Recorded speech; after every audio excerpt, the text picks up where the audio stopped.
going to present a demonstration of the Japanese tea ceremony, which is a ritualistic way of preparing and serving tea to a guest. It is a procedure that has developed over the last 450 years in Japan and now is practiced all over the world. Part of our philosophy is to be present, totally present in every moment, because that time will never ever happen again.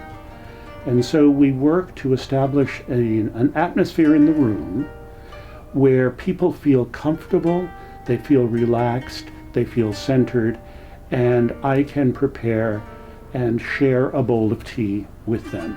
One of the last Grand Tea Master of our school, who is now 97 or 98 years old, his philosophy since he began reaching out beyond Japan to establish the tradition is peacefulness through a bowl of tea.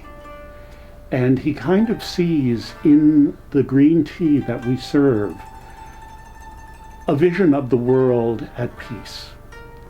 And that is part of my philosophy as well.